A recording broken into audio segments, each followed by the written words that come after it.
بسم الله الرحمن الرحيم. أيها الإخوة والأخوات، السلام عليكم ورحمة الله وبركاته.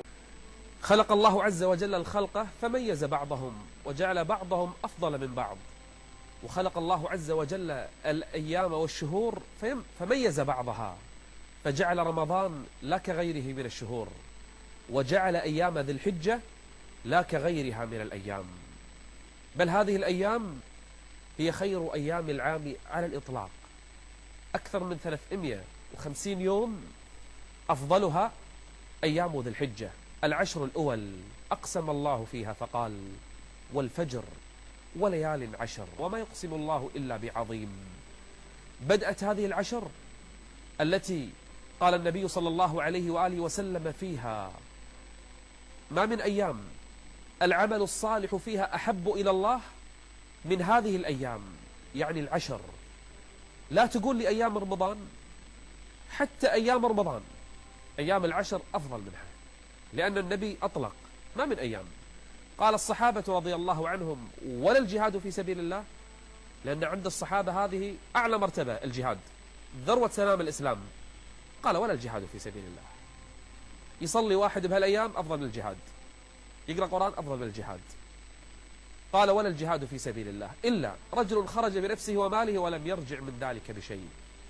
سوف نتكلم في هذه الفقرة عن أنفسنا في هذه الأيام، أعمالنا، أوقاتنا، كيف سنستغل هذه الأيام وهذه الليالي. هل حقا ما يحصل في البشر اليوم تمر عليهم العشر كأنها أيام أخرى في السنة؟ هل هذا صحيح؟ إن بكرة تشوف الناس في العمل وفي الدوامات وفي المدارس نفس الشيء، تشوف المساجد نفس الشيء، تشوف الشوارع نفس الشيء. هناك خلل.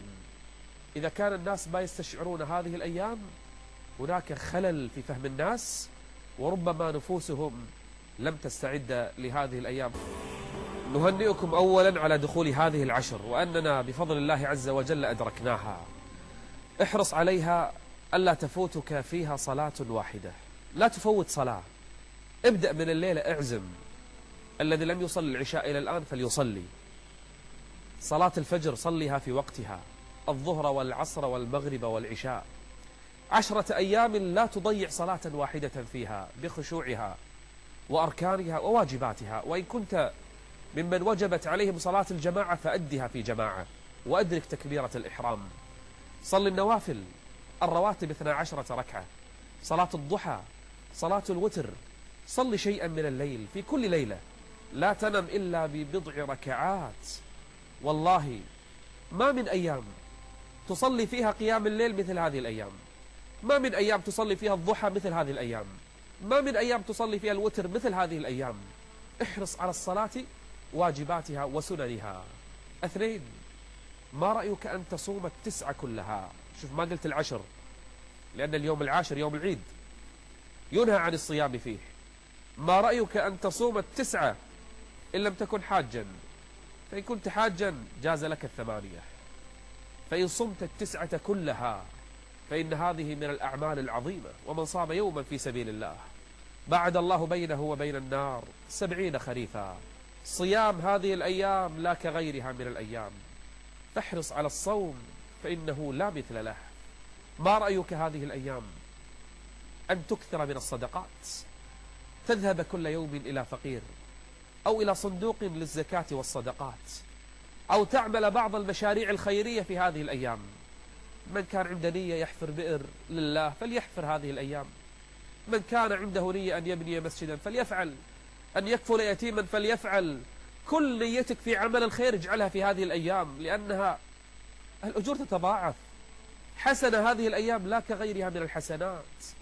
وأعظم الصدقات في اليوم العاشر أن تنحر لله عز وجل، الأضحية أن تقدمها لله يوم العيد وبعدها 3 أيام. إن فعلت هذا الفعل فإنه من أعظم الصدقات عند الله جل وعلا. ومن نوى أن يضحي لله فليمسك من الآن عن شعره وعن ظفره. ومن الأعمال الصالحة التي تقضي فيها وقتك هذه الأيام ذكر الله كما قال عليه الصلاة والسلام: فأكثروا فيهن من التكبير والتحميد والتهليل. أكثر من الذكر والتسبيح والاستغفار. وكلما صار لسانك رطبا بذكر الله كلما ارتفعت الدرجات عند الله. خصوصا هذه الأيام يا جماعة، لسانك لا تشغله بأي شيء، حتى الرسائل اللي يرسلون بعض المسجات والرسائل أو الإيميلات، هذه الأيام غير. هذه الأيام اجعلها في الذكر، ولا ذكر الله أكبر. سبحان الله والحمد لله تملأان ما بين السماء والأرض، وكلمتان خفيفتان على اللسان ثقيلتان في الميزان حبيبتان إلى الرحمن. سبحان الله وبحمده سبحان الله العظيم. احرص يا أخي الحبيب على قراءة القرآن هذه الأيام، ترى سهل. تختم القرآن 10 أيام والله سهل، كل يوم 3 أجزاء ولا شيء. واللي لم يحج هذه السنة فليحرص على أن يصوم يوم عرفة، فإنه من صام يوم عرفة كفر الله عنه سنتين، سنة ماضية وسنة مقبلة. أرأيتم إلى الأجور، إلى الخيرات، بر الوالدين، عيادة المرضى، اتباع الجنازة، صلة الأرحام، الكلمة الطيبة، أي عمل صالح في هذه الأيام لا تبخل على نفسك فيها.